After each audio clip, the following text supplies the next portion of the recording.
पुढची आणखीन एक महत्त्वाची बातमी बघूया। पुण्यामध्ये स्वराज्य पक्ष शिबिराच्या कार्यक्रमाला बच्चू कडू यांनी उपस्थिती लावलेली होती।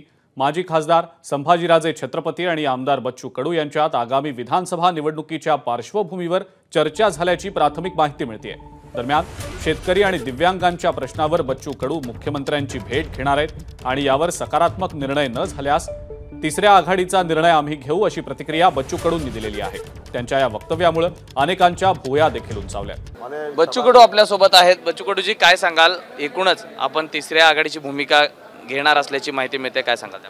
आम्ही शेतकरी शेतमजुराच्या संदर्भात मुख्यमंत्र्यांना आखरी भेटणार आणि भेट झाल्यानंतर जर समाधान झालं नाही किंवा त्यांनी योजना आखल्या नाही त्या बाबतीत तर मग आम्ही वेगळा निर्णय घेऊ शकतो कदाचित। म्हणजे महायुतीतून आपण बाहेर पडणार आहात ते अजून सांगता येणार नाही।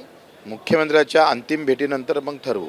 लोकसभेत जी भूमिका आपण पाहिलीत की नागरिकांची की ती कुठेतरी सत्ताधाऱ्यांच्या विरोधात आहे, त्यामुळेच आपली ही भूमिका बदललेली आहे का? हा सूर बदलला आहे? बिलकुल नाही। आम्ही शेतकरी शेतमजुरांचा दिव्यांगाचा नूर बदल्यासाठी भूमिका घेऊ आणि त्याच्यासाठी वाटेल ते करू।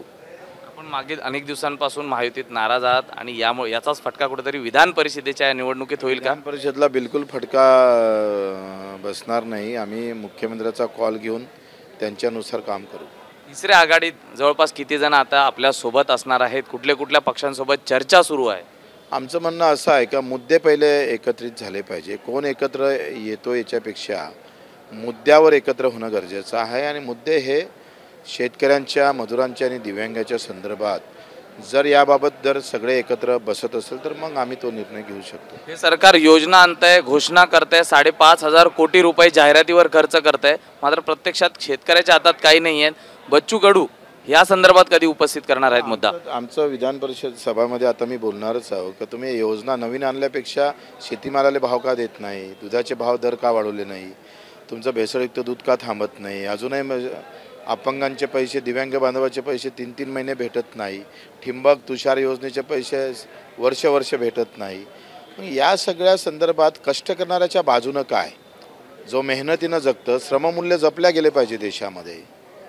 माझं म्हणणं आहे का श्रममूल्य जर तुम्ही जपलं नाही तर मग या देशाचं आपण पाहतो खरं वैभव चाललं जाईल की कंपनीमध्ये काम करणारा कामगार असेल, तो एसटी चालक असेल, इकडे शेतकरी असेल, मजूर असेल, याच्या श्रमाला किंमत देणारी योजना पाहिजे ना। मुख्यमंत्र्यांसोबतची ही बैठक नेमकी कधी असणार आहे आणि आपला निर्णय कधी जाहीर? या 15 ते 20 जुलैच्या दरम्यानमध्ये आम्ही बैठक घेऊ। एक शेवटचा प्रश्न आहे की वडिलांच्याच पावलावर पाऊल टाकून मुलगा हा चालत असतो आणि आज आपण विधानसभेत आपल्या मुलाला घेऊन आलात, काय नेमकी पुढची राजकीय धोरणं? त्याला आम्ही हात जोडून विनंती करतोय का ह्या फंद्यात पडू नका, हे राजकारण काही चांगलं नाही आहे, कारण ते खूप मोठा चांगला विषय नाही आहे आणि त्याला उद्योग करावं, उद्योगातून जे काही कमाई येईल त्याचा 50% वाटा हा गरिबांसाठी खर्च करावा, हॉस्पिटल काढावी, शाळा काढावी चांगल्या, जे फ्री, जे श्रीमंत पोरांना 2-2 लाख भरून शिक्षण भेटते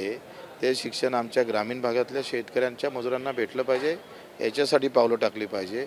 पण साधी ग्रामपंचायतची निवडणूक लढू नये अशी विनंती आहे। एकच शेवटचा प्रश्न, एकीकडे आपण मुख्यमंत्र्यांसोबत बोलणार आहात, मात्र तिसऱ्या आघाडीसोबतची चर्चा ही कायम सुरू राहणार का? आता चर्चा का करू नये?